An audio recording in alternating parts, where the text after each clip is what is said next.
All right, I'm here with the former super middleweight and light heavyweight title challenger and current assistant trainer to the light heavyweight champ of the world, Artur Beterbiev, John Scully. John, I want to jump right in here. I was talking to Bob Arum last week, and he told me that Artur Beterbiev versus Caleb Smith is going to be in the beginning of August, and it's going to probably be in either Montreal or Quebec. Is that info correct? Is that what you've been hearing? That's exactly what I was hearing. I originally had heard Liverpool, England. I guess that's where Callum is from. But then I saw on Twitter, I guess it was, and they reported that Aram had said that. So I'm just going by what I heard, but it makes sense. Now, I want to talk about Artur's last fight against Anthony Yard. I thought that was a very competitive fight, and I was actually surprised at how well Yard did. Were you at all shocked at that performance from Yard? Did you expect that tough of a fight from Yard? I did only because he's very fast and he's athletic, and a guy like Arthur, it comes. There's two things that come into play. Like one, I expected it, and he gave Arthur a run, but by the same token, just like with the Gavadzik fight, at no time was it a like a thought where we're going to lose. You know what I mean? Because like I say, 12 rounds with Arthur is a long, long, long time. It's like an eternity. And people like if it was a 4 round fight, Arthur's record would be 10-10 maybe.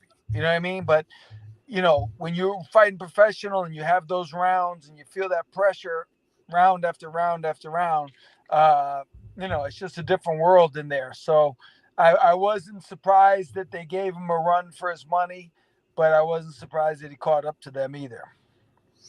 Now, that was the first time that I ever really saw Artur buzzed in a fight. What were you thinking when you saw that? Did you feel the same way? Were you a little shocked that Yard was actually able to, I'm not going to say really hurt Archer, but he buzzed him a little bit, made him think and made him kind of freeze at points in the fight? Did that shock you at all?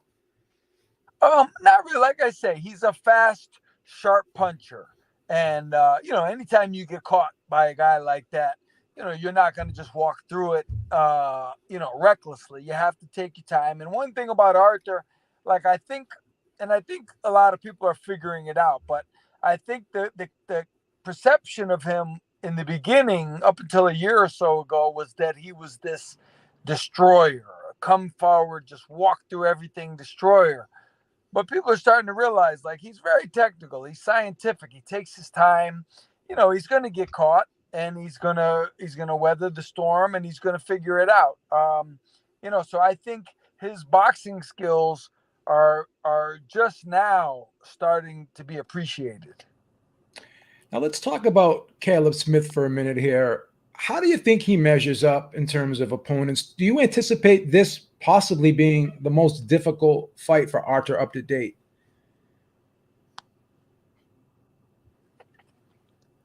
The, Can you hear me? Hello?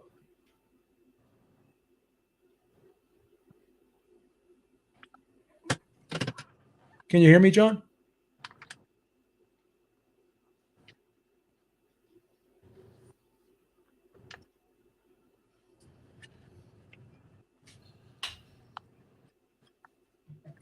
I think I lost you there for a minute. Can you hear me? I can hear you. Can you hear me? Okay, yeah, yeah. I think you asked me how we match up with Callum, and because I couldn't, there was a little ping Well, here. I let couldn't me hear let you. me yeah let me repeat the question. So, how do you guys match up with Callum? How do you think Callum will be in terms of difficulty? Do you anticipate him possibly being the toughest fight of Arthur's career? Do you think he measures up probably as probably one of the most difficult fights for Arthur on paper? I would say on paper. I mean, he's tall and he creates those. Arthur has solved. He's solved every style, every speed. We fought. He's fought. Fast guys, strong guys, punchers, brawlers, the whole nine. Um, I don't know if I lost you there.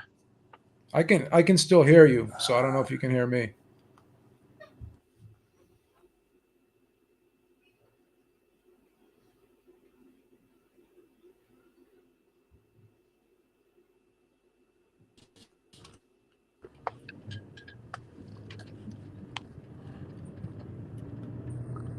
Can you hear me? I can hear you, yeah.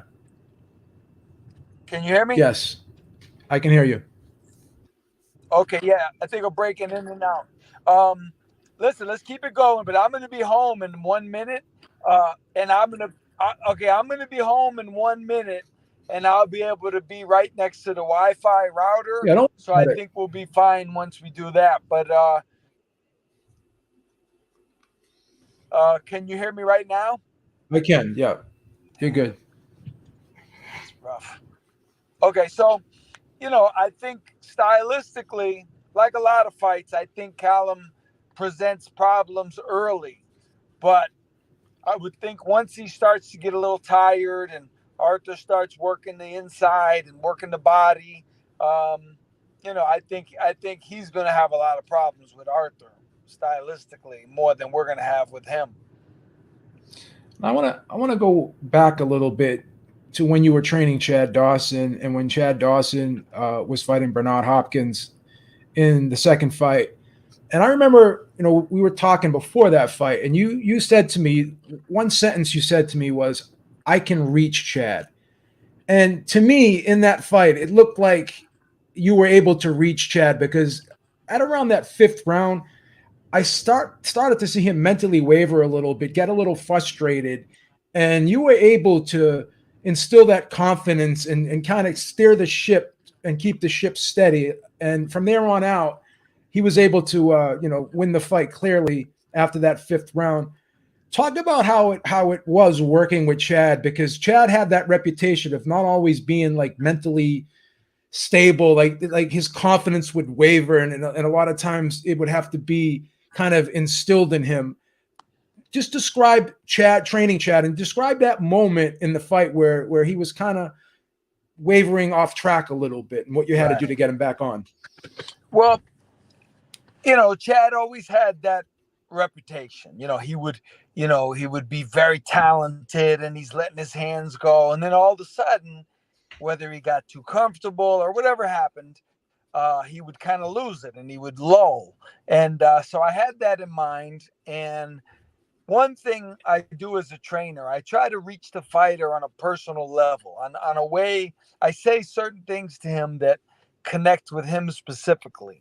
And with Chad, I told him, I said, picture a football field, 100 yards. And when the fight starts, we've got 100 yards to go to get this completed. We have to get to the other end zone. I said, we can't go 40 yards. We can't go 60 yards. We can't go 99. We have to go 100. So I said, remember that when the moment comes. And in that fight, I don't know if I've never seen the fight on tape, but maybe the fifth or sixth round, whatever it was, we reached a point, and all of a sudden, he started to show a sign of losing it, whatever, and he was doing well until then. And also, there was at the same time, Bernard was starting to figure Chad out. It looked to me like Bernard was starting to get his distance a little bit. So I said to Chad, "This is the moment. 100 yards. We have more to go. We have to reach the end zone." And I think that that reached him, and he got back on track. And like I told you on the phone a few days ago, I've never seen the fight, but I have heard that people have said to me like, "Oh, you should watch it." Larry Merchant or whoever, Jim Lampley, I think it was. In that moment, he said something about it. He noticed it, and it was probably one of the biggest moments of my career and of Chad's career.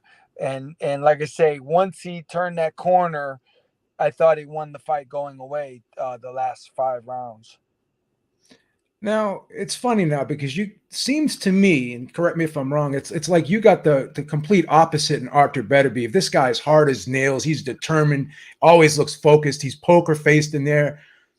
Talk about the difference going from a Chad Dawson to an Artur Beterbiev, and just describe that different dynamic.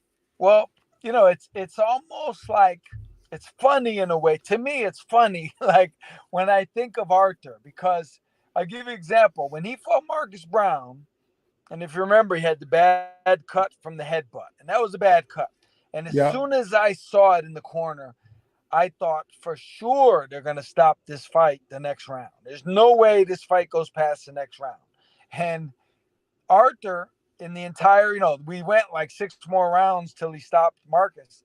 Uh, he never said a word in the corner about the cut. It never came out of his mouth. It was as if it didn't even happen. And you don't see that a lot. I've seen good fighters quit when they had bad cuts, or they certainly asked the trainer, "Hey, how bad is it?" That's the first question. How bad is it? Arthur never said a word. It was just a bump in the road that he had to go over, and he was like that in the last fight when he got cut. And so that mentality, like he's got, and I stress this to everyone. I talk to even people I train, like personal training clients, just regular people, and I train them for an hour at a time. I say, listen, you've got to build up your mentality as a human being, whatever you're doing, whether you're a carpenter or a scientist, whatever it is, you have to have the mentality for it. Arthur has the mentality. You don't have to tell him what needs to be done at all. And that makes things so much easier because he's just, I mean, it's hard to put into words, but it's a blessing. Like you have a guy here who you never have to tell him, all right, Arthur, you got to work harder. You have to train harder. You got to get up tomorrow. You need to run more. Like that would be an embarrassment to him for you to even think to tell him something like that. Like he would be insulted if you told him something like that. Yeah. I want to talk about a fight in your career with Michael Nunn, because I found that fight quite fascinating. Now, with all due respect, when I was watching that fight, I was seeing the rounds go by, and I was scoring most of them for Michael Nunn. But while I was watching that fight, I'm like, damn it, Nunn has to work every second of every round to Right. to win just to win these rounds. It's not like these are cakewalk rounds for Nunn, Right. and you were missing him by inches, and that's how good Michael Nunn was. So, like I said, sometimes you watch a fight and it will be lopsided on the scorecard, but each and every one of those rounds were hard fought. And I think, Yeah. and I thought at the time, you were pushing him to the brink in those rounds, and he had to work, like I said, every second. How was it being in there with a guy like that, coming so close to hitting him, but just missing by narrow inches? How frustrating was that? And just explain to me, being in there with someone like Michael Nunn, how good he was as a fighter and that whole experience overall. Right. Well, I was mentally probably the best I ever was as a pro. Like I elevated my game, because it was him, and I respected him, and I was a fan and everything. And actually, ESPN, the CompuBox people, and I knew this. I always wondered about this, and they sent me something recently about a week ago. I got it in the mail, and they said in the entire history of their CompuBox with Michael Nunn that I landed the highest connect percentage against him of anybody that ever fought him. And I knew that it was over 50%. I believe it was either 52 or 54%, which usually people with Michael Nunn are at 18, 20. you know. Uh, I thought that honestly, I landed the better punches, and I landed more. I didn't land a lot more, but on the CompuBox, I landed more. I knew that he threw a lot more, but I landed more, and I landed at a much higher percentage. I think, like I said, I think it was 52. Um, I knew people were asking me why I went southpaw against him, and I found early in the fight that I could catch him with the right hook, and that was my most landed punch. So I stayed southpaw. I was better as a southpaw with him. With some people, that's not the case, but with him, I was able to do that. I could feel going into the. It's a funny thing. Like going into the last couple rounds, I thought the fight was really close. Like being in it, I thought it was close. And matter of fact, I believe Al Bernstein going after the eighth round, he had it even. He had it dead up Okay. even on the scorecards. And I felt that. Now, it's all in perspective. The last two rounds, some people have said to me, like, oh, he got you in the last two rounds because he boxed really well. But by the same token, when I watched that tape, I watched the last two rounds, I thought I was pressing the fight and he was punching more to keep me away as opposed to winning. I thought he was tired and he was just trying to keep me away. Yeah, he was trying Where to I fight was you off aggressive. him. He was trying Right. to He was just fight trying you to off keep me him. off. Right. He was Yes. trying to keep me off. Correct. He was punching because he had to, where I was punching because I was determined. So it's funny. Like, if you judge a fight, it's like if I fought the same exact fight he did, I think he still would have won. And he fought, like, if we traded roles, they would have said, well, Michael landed the better punches and he made the fight and he did this and you just moved and boxed. So I think he got the benefit of the doubt to a degree. And I think also a lot of people were surprised. You go into a fight and sometimes, like, you expect a certain result.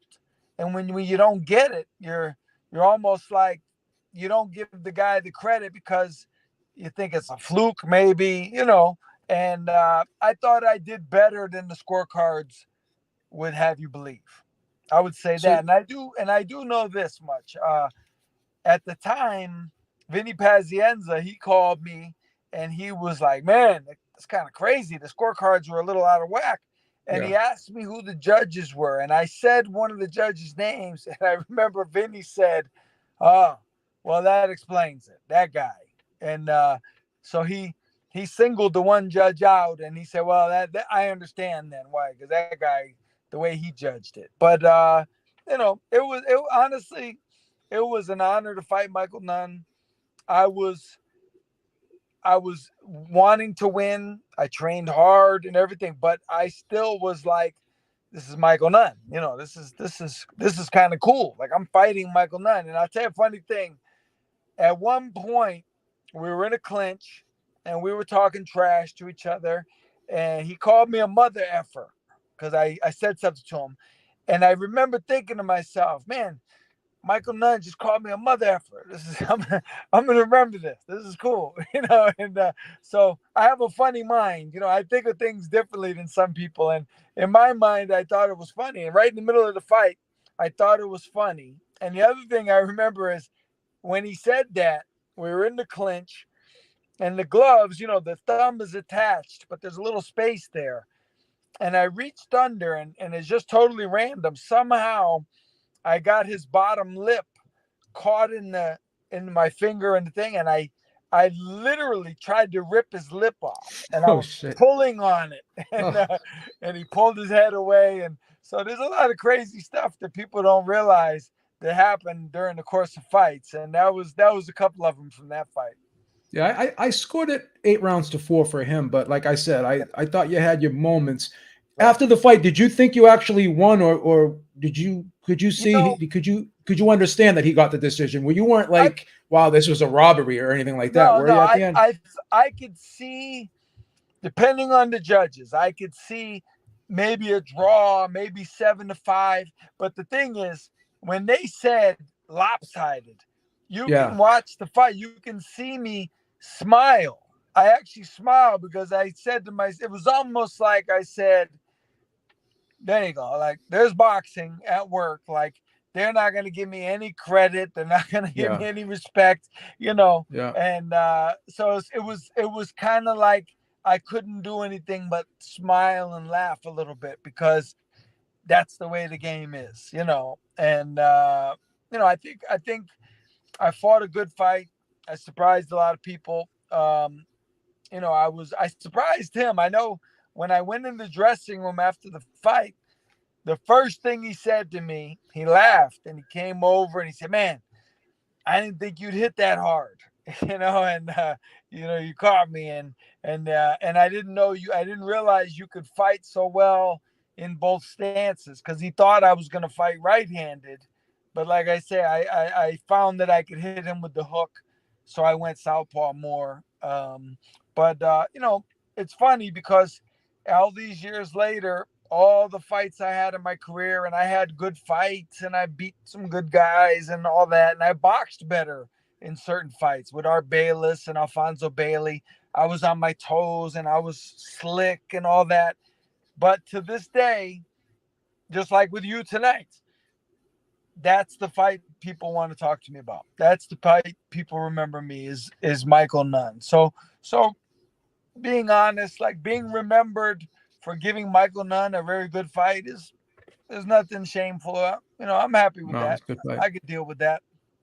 I would say that he's probably the best fighter you've ever fought. Would you agree with that, or do you have someone Uh, else in mind? I would say him and Henry Maskey. Henry Maskey Yeah, was really good. Henry was really good. Henry was good in the sense of, see, with Michael's an American guy. Michael's a street dude. He'll tell you himself. He's a street dude. So I could get into Michael where we could bang it out a little bit. He'd want to show me. And, when I was talking to him in the clinches, he wants to show me. He called me a mother effer, bring it on. Whereas Henry, I tried to do similar to Henry, and Henry was very calculated, and he kept his distance, and he boxed much more diligently. You know what I mean? What much more I'm trying to think of the word, but he was very focused on his boxing. So he was more effective. I didn't catch Henry as much as I caught Michael. Like I say, against Michael, I had an extremely high connect percentage, and I actually landed more punches than he did. Even though he threw more, I landed more. But with Henry, it was harder to catch him because he was tall and he kept his distance the whole time. yeah, he was probably more disciplined and he was a little bit more Like, comprehensive, maybe. like I say, it's a cultural thing. He, Yeah, just like with the Klitschko's, in their mind, it's foolish to give up an advantage. So they yeah, box. They don't care if it's boring. That yeah, means nothing to them. Whereas Michael, once I started talking a little trash, he wanted to yeah, get down and dirty with me. yeah, So yeah. that worked in my favor. You Whereas, weren't you weren't gonna lull. Yeah, you weren't gonna lull him into kind of like of a exchanges. He was gonna stay the course. yeah, yeah, Maske. Yeah, right, for sure. yeah, yeah. Let's talk about another guy. What about Graciano Rakhachani? That's another good fighter I thought you fought as well. Talk about him a little bit. I think I went over there and not an excuse. It's just a factor. But my mother had just died, and I went over there, and I Yeah, honestly I expected more from him, right? And he was good. Don't get me wrong. I'm not saying he wasn't good. I'm just saying I expected much more. And like early in the fight, there was a moment when, and I have a thing I've done in the gym a million times to guys, right? Now I'm in the corner, and he came and he advanced on me, and I grabbed his elbow and I spun him out of position, and I turned him and I looped out, and I could have caught him, but I was so surprised that it worked so easily. It was almost like I thought, he let me do it. You know what I mean? Like it was too easy, and I was doing it numerous times, and I was waiting for more, and I was hesitant. I didn't dig down like I should have, and I always thought if I could have gotten a rematch, I thought I would have beat him. I thought I could have beat him because I yeah. remember by the end of the fight, I was saying to myself, "That's it. Like I've he's showing me his best, and I should have hit the gas earlier, but I was waiting for more, and it didn't really come, to be honest with you." Now, correct me if I'm wrong. You've sparred with Roy Jones and James Toney before in the past. Is that correct? Yes. Were you ever disappointed that you never were able to get them in a fight? Is that something that you kind of wanted in your career, but maybe that just didn't come to fruition? Well, you know what? It's a funny thing. Like my mentality was weird, right? Like I was very very weird in that, like we were sparring, and I'm good to this day. I'm good friends with both of them. We're good friends, and it never occurred to me that I could fight them because we were sparring and we're friends, and it just kind of never crossed my mind, even though we were in the same weight class. And I'll tell you a funny related story. I was in camp one time with Roy, and I won't say the guy's name, but there was a world champion who was very high level, and his record was phenomenal, and he was defending his title. And I sparred with him on short notice, right before the fight, his championship fight, and I went all out. I was really excited, and I dominated the sparring. Like it was a whitewash, and I was really excited. And I remember after the fight, Roy Jones' father was mad at me, and I said, "What do you mean? What's going on? What are you talking about?" And he goes, "Listen, you blew it for yourself." He goes, "Now he'll never give you a shot at the title. You showed him that you're a threat." He said you never should have done that. And in my mind, that never occurred to me that I could potentially fight the champ, because that was my moment. I got the chance to spar with him, so I did my thing and I went all out. And Big Roy was like, "You dummy! Like you now the guy will never fight you. You blew an opportunity that might have came 6 months from now, 8 months from now, a year from now." And I learned about the boxing business that day. So I had to have a different mentality, because once me and James and Roy I became friends with them. Like the thought of fighting them never even came up again. I figure, and unfortunately we had three champions in each weight class, so I knew there was other guys to fight, so I wasn't worried about it. Yeah. I'm gonna ask you something, and I'm gonna get your opinion on this because this really aggravates me in today's sport. When I hear other fighters talk about how they beat other fighters up in sparring, I think to me that's so classless because you're there to help the guy. It's practice. It's not under the lights. It's not the same thing. You're going in there. The guy's giving you work. He's more than likely paying you to be there, and then you may have a good day, like you had a good day against Roy. Now, did you turn around and go and brag about and say, "Oh, I beat up Roy Jones"? Because you were there to do a job. You were hired, right? Yeah. To talk about these guys today who have horrible gym etiquette, and they sit there and they talk, "Oh, I just beat this guy up at sparring, blah blah blah blah blah." Right. You guys never did that back in the day, am I right? Yeah. And you know what? Honestly, like I've sparred with certain world champions, and on certain days dominated them. Like I say, the one champ in particular, I was with another world champion who was working my corner, and I was telling him, like, I could beat him, and he goes, "Yeah, relax, relax. Don't say it in front of him, don't embarrass him, that type of thing." Now guys are putting videos up on the internet, and like Ridiculous. I've had good days with Roy.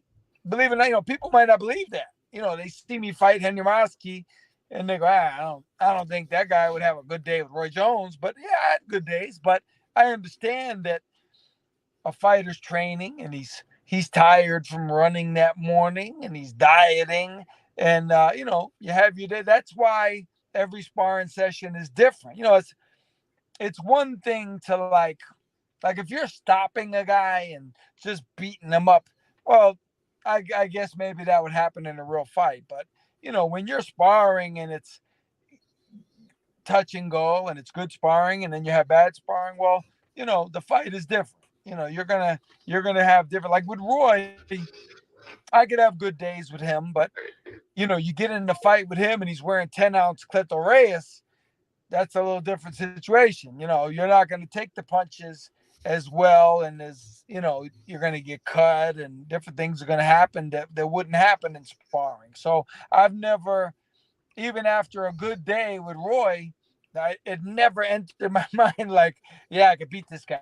Like I wasn't that foolish. Well, you said something really, really smart and something that a lot of people don't realize because when a fighter is training for a fight, you said he's trying to make weight, but you Right. don't have to make weight. Right. You're probably you don't have to make weight, so you're probably Roy's probably peeling down. He may be 170 or whatever, Right. 175. I, You I'm, may be 190 I'm because gonna you're tell you not a funny, dieting down. I'm gonna tell you a funny story. I sparred several camps with Charles Brewer, right? When he was world champion. I sparred with him for title defenses. I remember I sparred with him when he fought Harold Graham, and because I could emulate different styles, right? And just let the people know. Just let the people know who might not know. He was a 168-pound fighter. Oh yeah, Charles Brewer was the hatchet. Charles Brewer was Yeah, IBF super middleweight champion. He yeah, he stopped Harold Graham. I mean, Charles Brewer was a correct. beast of a fighter. He was a And beast. right. And I sparred with him one time, one camp. I was not training for a fight. So I was eating what I wanted and I was relaxed and I had a great camp. And then the second time, the third time I went to camp with him, I was training for a fight as well, a big fight. And I remember one day his trainer came to me and he said, "Man, when you were here before, you gave us the best work we ever had, but this camp, you don't look so sharp." He's basically telling me like, you're not doing that well. And I realized, I go, man, because I'm training for a fight too. So I'm not feeling as good as I did when I was sparring Charles when I didn't have a fight coming up. I was a different person. And so, yeah, when a guy trains for a fight and he's ran 5 miles that morning and he's, Dieting. he's dieting and he's Yeah, miserable and he's of sore. course. So, yeah, so it's a different game, and like I say, I I for one of the camps with Charles, I was literally eating whatever I wanted to, and I was going. I wasn't even. I ran when I wanted to. It was no pressure, so I did much better with him when I was relaxed. And you were probably 10 pounds heavier than him Yeah, in the yeah, for ring when you were sure. sparring Right, with him. It's like when right. I used to see Dana spar. I don't know if you know who Dana Rosenblatt is. Oh, I I've think you may sparred know. Dana. I've Yeah, sparred spar Dana. Dana, right? I used to Yeah, see him training in rubber suits, right? And then these right, other guys would be in there. They'd be like twice the size of him, but they still fought in the same weight classes. But again, they're not training for a fight, so they could walk in there weighing 180 pounds while Dana's like 165 at the time. So it's a right. different Yeah, ball game. And when on the fight now, you guys are going to be this close to the same weight more often than not. So right. Yeah, these are the little things that people don't realize. Oh well, this guy had a good day in sparring, the other guy had this against the champion. Like right, these things just happen because you're catching a guy like we discussed. Got the guy's paling down in weight, and it's a different ball right. game, right? He's going through a Yeah, camp. yeah. He's mentally preparing. There's a lot of stress. Oh, It's a whole different thing. You're walking in there as a sparring partner. You don't have any stress. All you're there to do is just work. You don't have to right. worry about anything. You Well, just have to work, I, and I, that's I it. could, I could tell you a time I was sparring with two guys right before one of my biggest fights, right? And a fight I was really focused on because it was going to be a tough fight. And I remember the last sparring before the fight, both of these guys, like, they dominated me.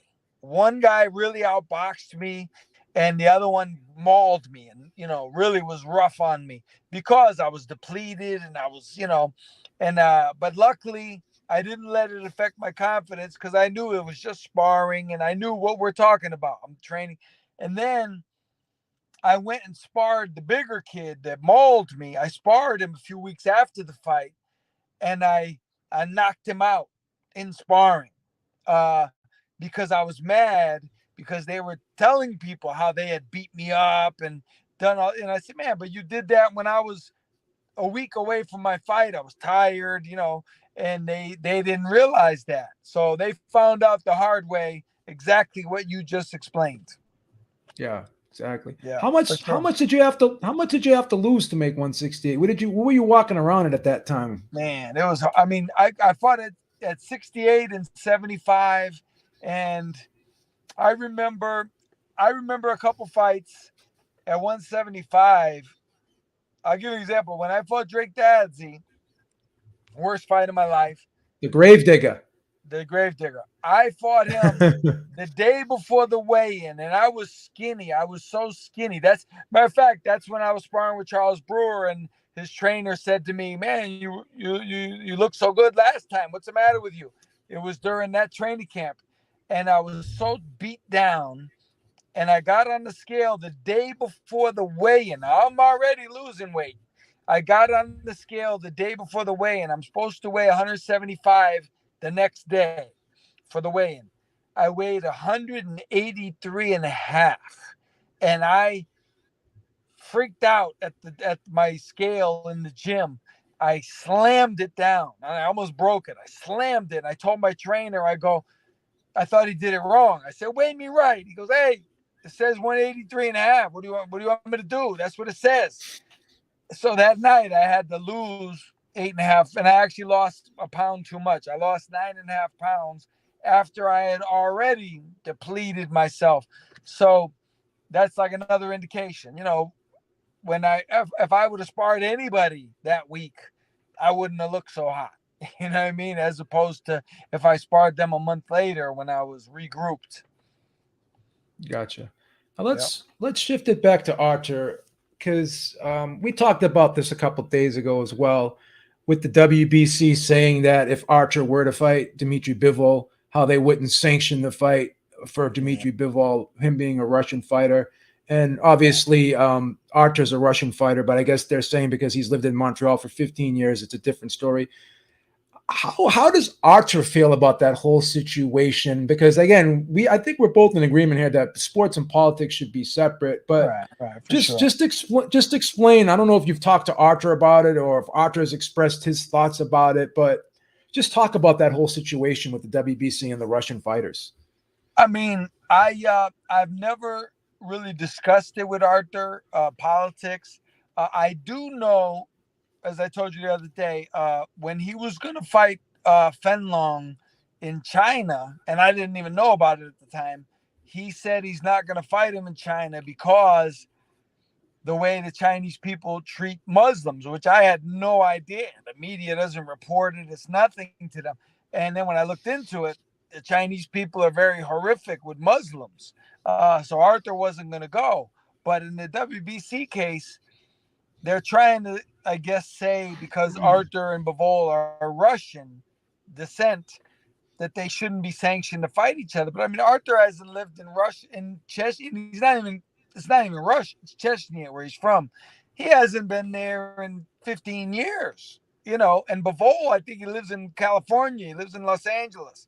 So the politics is it's idiocy. It's foolishness. These guys have no connection now to Russia in that they're sportsmen. They're not politicians. They're not in Ukraine. They're not invading Ukraine. I'm sure Artur doesn't want Ukraine to be invaded and people killed. Artur's not that type of dude at all. So you can't punish a fighter because of his government. Like, that's really at its core, that's really foolish. You're blaming, because if you're going to do that, there's a lot more punishment that they're dismissing. They're not even handing out. So I think once the sanctioning bodies start to get too political, I think it's a black mark. And, I think they're trying to seem righteous and, try to do the right thing. I think sanctioning bodies should stay out of politics and just, your job is to sanction a boxing match. Your job is not to monitor the fighters act. They give licenses and title fights to guys who have been in jail for murder. Don King murdered people, and he's a promoter, and the WBC has a long relationship with Don King. So you can murder someone and you're okay. But you out of Russia for 15 years and you can't fight for one of their titles because the government that you have no part of is invading a country, 4,000 miles away. So I don't know. It doesn't make sense to me. Now, is that fight possible to happen in the near future? Is that something that Artur's expressed desire to do? Because I've heard Dmitry Bivol say that that's what he wants. But Artur, Yeah, Artur hasn't really talked about it a lot. I'm not saying he doesn't want it, but is that something he's expressed to the team that, I want this is going to be the light at the end of the tunnel. This is going to Right. be the Well, cherry on top. trust me, I talked to Arthur a lot. He absolutely wants that fight. Like and it's not even Bivol. Arthur, I'll tell you, I don't know if a lot of people realize this. I think a lot of people don't. Arthur is not a boxing fan. He does not watch boxing. He doesn't know. If Errol Spence walked up to Arthur and said hello, Arthur would have no idea who Errol Spence was. He would Wow. have no clue. He would have no clue. He would go, "Hello, how are you?" And it wouldn't mean a thing to him. He didn't know who Joe Smith was until we told him you're fighting him. He does not know. He doesn't watch fights. He doesn't care. He's really good at it and he does it. So he wants to fight whoever the champion is. And in this case, Bivol is the fourth guy. He's the guy he needs to fight to be undisputed. So Arthur will tell you it just happens to be Bivol because that's who the champion is. But if it was Mickey Mouse, if Mickey Mouse beats Bivol, then I want to fight Mickey Mouse. I want to fight whoever that guy is. So he absolutely, and I can, fighters or fans often say like, "Oh, he's scared of this guy's scared of that guy." Listen, nobody's scared of anybody. It's business, and there's reasons. And I can assure you, on my reputation, if I have one, Artur Beterbiev is scared of no one on earth. Believe me, he's scared of no one. He wants to fight Bivol because he has the fourth title. If they said you have to fight next month, it would happen. Arthur would say, "Okay," and I know that for a fact. He's scared of no one, and there's no one on this face of this earth that he would not fight. If you were to guess and you had a crystal ball, would you say that fight happens next year? I would assume. I would have. I mean, me just subconsciously, I always think, yeah, that's gonna fight. Like I was kind of thinking that was going to be the next fight. I thought they were going to jump into it. Now Canelo, who's the money, I guess he's going to exercise the rematch after, and he's going to fight Bivol again. It seems to me they want to age Arthur out. That's the plan. Like both of them, they want Arthur to get older, and because when he went up, he already fought Kovalev and sucked the weight down. He didn't fight Arthur, and then he moved up and fought Bivol, and then went back down to super middleweight. So I think it's very clear that regardless of words, their actions are not showing that they want to fight Arthur. Like, and I don't blame people. Being a light heavyweight in the year 2023, fighting Arthur is not like something you'll do it for money and for the titles, but you don't wake up every day thanking God that you have to fight Artur Beterbiev because nobody wants to fight him. Nobody wanted to fight Mike Tyson. They did it because they had to, and they make the money, and hopefully they win. They can get a chance at the greatest title in the world. But I'm sure all of them secretly wish Mike would have got hit by a car at some point. Wow. you Yeah. know? I got one last one before I let you go. I want to thank you for the time. Do you envision Artur Beterbiev moving up to cruiserweight at some point, or do you think he will finish his career at light heavyweight? Because he seems like a big guy. He seems like he would be a good candidate to be a cruiserweight champion. He's got the frame for it, in my opinion. Honestly, I never really thought that when he makes weight for light heavyweight, he's actually, it's impressive how trim he is. He's trim. Like when he's 175, when he gets on that scale, he's cut. He's trim. He looks like a light heavy. And he did fight in the amateurs at 201 in the Olympics. He fought Usyk and everything, and he beat Usyk one time. But he was never a big guy. And I've seen him spar with cruiserweights, and he goes toe to toe, like bangs with them. But it's very obvious that they're bigger than him, stature wise. So I've never talked to him about it, but me personally, I would be surprised if he fought at cruiserweight. Okay. I told you that was last one. Let me just sneak one more in here. When is camp going to be starting for this fight? Any word on that? Well, I'm waiting to hear on their, because so far I think they gave two possible dates. So Arthur is always training. He's always like, he comes to camp on the first day. He's already in shape. He already looks good. Like, he never stops training. So we could start at any time officially. I would go 6 weeks ahead of time. So whatever 6 weeks is out before, that's when I would go. Okay. All right, John. I want to thank you so much for the time tonight, man. It's been a pleasure speaking with you, and good luck with the fight, and good luck with your future, man. I Always a appreciate pleasure. you having me. Thank you very much. All right, It's an man. honor. Be Thank good, you. man. Take care, All man. right. Yes, sir.